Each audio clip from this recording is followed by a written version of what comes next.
Hello, dear listeners. I know many of you have been wondering where I've been for the past little while. I've received several messages asking about future Woking Up episodes and polite conversations content in general. If you're a patron of mine, you've already heard that my dad has been in the ICU, and so I've not been in the right headspace to produce any episodes. Which is true, but it's not even a fraction of the whole story. I've been really struggling with whether I should say anything at all, what I should say, and how much. I've changed my mind 1,000 times, but as the weeks roll by and as summer starts to fade, I feel like I need to say more. Mostly because some things are just too big not to talk about, because it's been so hard and lonely to carry such a huge thing and not let any of it spill over into my online work.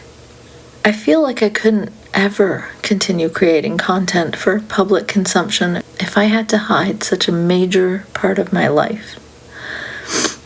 But also because as a content creator and a freelance artsy type, really there is a lot of pressure to keep creating content to continue to stay relevant. And also because I feel like I owe listeners and patrons more of an explanation than to just vanish for a while.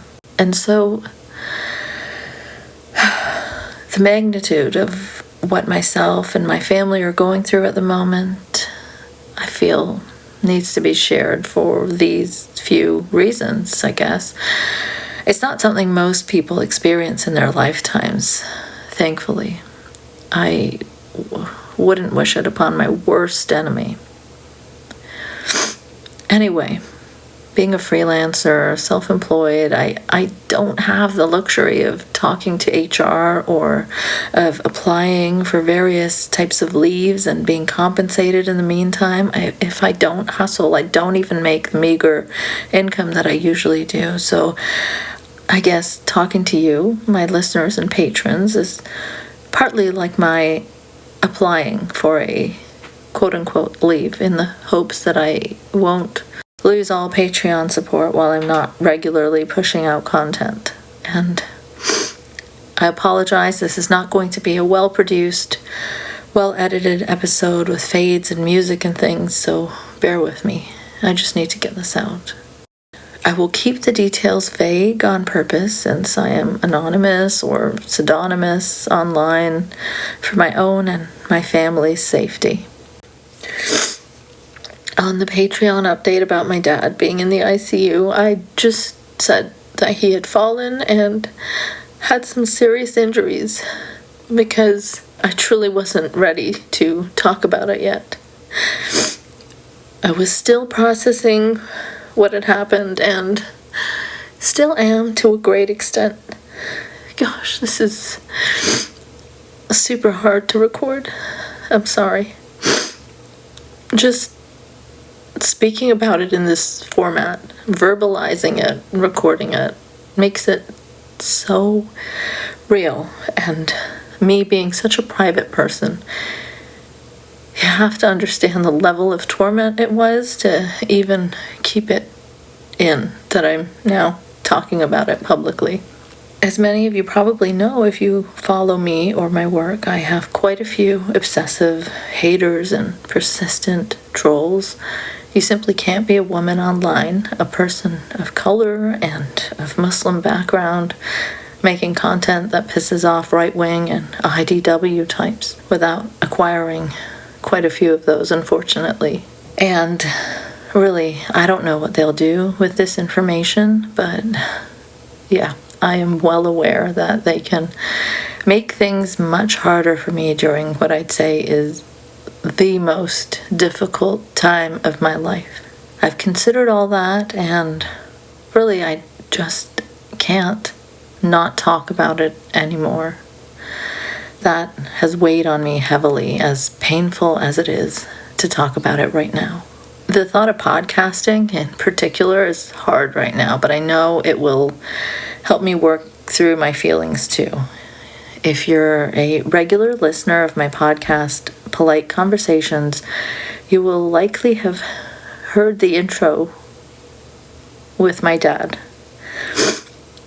I've received countless wonderful messages and emails over the years of people taking the time just to say how much they love hearing him, of how nice they think his voice is, how friendly he sounds, and how great our relationship sounds.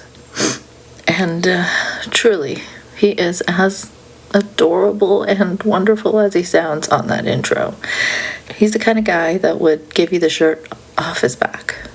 We have always had a very strong bond, and even though we don't always agree, we have wonderful banter.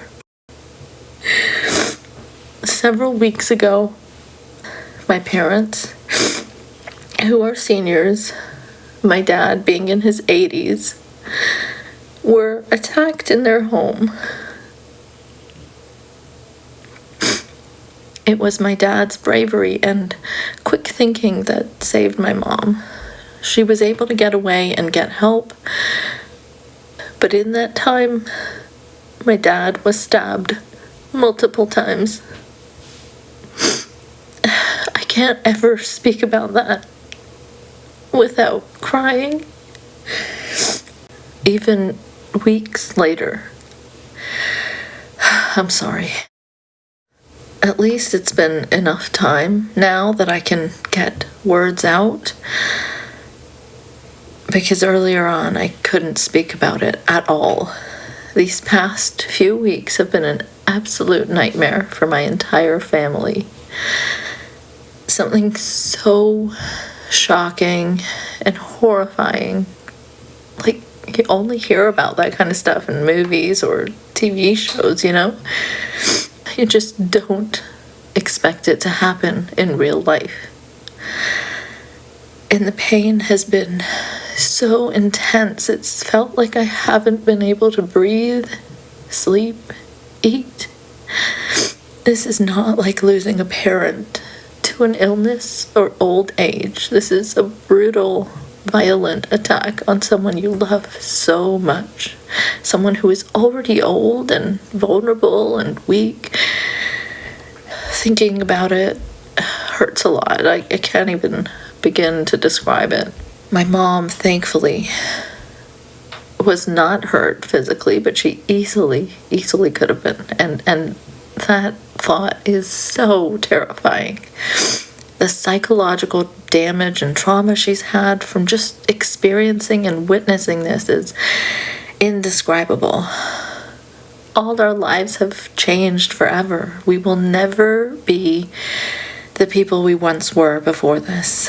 But I hope that with time, we can eventually begin to pick up the pieces. There were several days the doctors in the ICU told us to remain close by because we didn't know how much longer he had. The chances of him making it through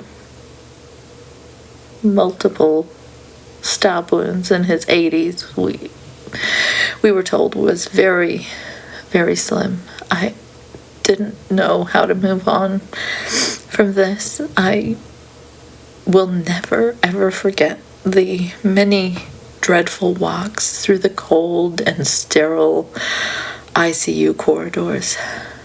Probably the only reason I can even begin to talk about this with you right now is that by some fucking miracle, he made it through the most critical days. He had been on life support for weeks. He was unconscious. We didn't have a lot of hope. But somehow, one day he opened his eyes. He heard us around him, telling him how much we loved him and needed him. And he kept going, despite all the excruciating pain he must have been in. No one should have to go through that, especially not in their 80s. My dad has always been my hero.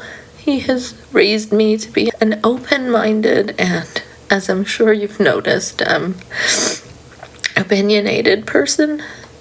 He has always nurtured our minds, let us speak our mind. He has always challenged religious fundamentalism, and despite being a person of religion, a believer, he has always been a wonderful secular role model for me.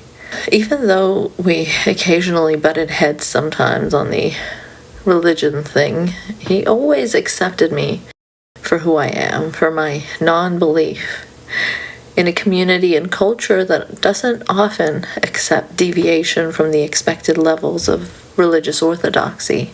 And even with my growing up in a country like Saudi Arabia, he never let me feel like there was something I couldn't do or achieve because I was a girl. So, yeah, he has always been my hero, but what he's just gone through and how hard he's fought to survive takes it to a whole other level. He's just incredible. But no one should have to see their dad be put in a position to have to fight this hard to just breathe on a ventilator and to recover from so many severe injuries in their old age, no less. He is still in the ICU, but getting stronger every day. He is smiling and responsive, frustrated at times with all the tubes and things connected to him, but I am so thankful for every single moment I get to look into his eyes and tell him how much I love him, because I didn't think I would ever get to do that again. Because he's still in the ICU, he's obviously very fragile, but we're taking it a day at a time. Every stage of his recovery, too, is so painful to see. The more awake and aware he is, the more aware of his pain he is, too. And if you're wondering about the attacker, there was no motive or reason, just a wildly unfortunate event of someone with severe mental health issues who was caught immediately. At the time being, it feels like all our happy memories have been taken from us. I can barely stand to look at family photos from before this incident, because those seem like very different people who don't know what's about to hit them. Memories in my parents' home, too, are obviously very painful. And though I'm so grateful for the wonderful medical care my dad received and continues to receive, the amazing nurses and doctors, thankful that we're in Canada and not, say, the US, where medical bills would have been astronomical, but aside from the strictly medical treatment, there's still so much that we're having to deal with that there's no coverage for. And we still don't know the extent to which my dad will regain his mobility. Before this attack, people would always talk about how wonderfully independent he was for his age. Sadly, that will most likely no longer be the case. Regardless, there will be a lot of changes that we need to make in terms of accessibility for him. A stair chair lift for one, and because the attack happened in their home, around their home, we have to basically cosmetically make it look as different as we possibly can so that they don't keep reliving their trauma. Paint, furniture, all that needs to be replaced, so it doesn't look too much like the place that this horrendous attack happened in. It's a very strange and difficult situation to be in. I know I don't have a huge platform or anything, but I thought I would at least try to crowdfund and see maybe I can help them with something. If you listening right now have any platform at all, or not even, simply sharing the link to the GoFundMe and spreading the word would be massively helpful too. My immigrant parents are old. My dad is retired. They don't have much of an income. So if you've ever found my content to have any value, if you've ever wanted to support my work in any way, This is the time I need it probably most in my life, so I can help my parents through this horrific time. If most people listening to this could donate even a couple of bucks, it would really make a huge difference and mean a whole lot. I'll link the GoFundMe page in the show notes, and I'll set a modest goal that honestly will barely even cover the chairlift alone from the quotes I've received. So anything beyond that would be incredibly appreciated and incredibly helpful too. I hope to recover from this emotionally, and my dad getting better has helped heaps already. So, maybe sooner than you or I expect, I will be back recording the same snarky commentary and upsetting right-wingers again. I will say that the few times I've been able to dip my toe into the regular online stuff or to do a single tweet here or there, it has certainly helped to make things feel more normal. There have been days I can momentarily compartmentalize the grief and, hey, dunk on the IDW, and it's felt good. But it hasn't been sustainable for now. And there's been a lot happening with those guys too. I've seen snippets here and there, and I will have lots to say about it too, I'm sure, in time when I'm feeling more like myself. For now though, hey, if you're missing Polite Conversations content, I'd love if you could go back and re-listen to something in honor of my dad. And I've been pretty proud of the recent episodes. And pay close attention to the intro, because I don't think I'll have the heart to continue using that when I do come back. It will be far too painful. So there will likely be a new one. Maybe a whole rebrand, I don't know. His voice, which I haven't heard in what seems like forever, being so intertwined with my podcast, is just something that I won't be able to handle emotionally going forward. Anyway, I hope to see you around. I will be back. I just can't say when.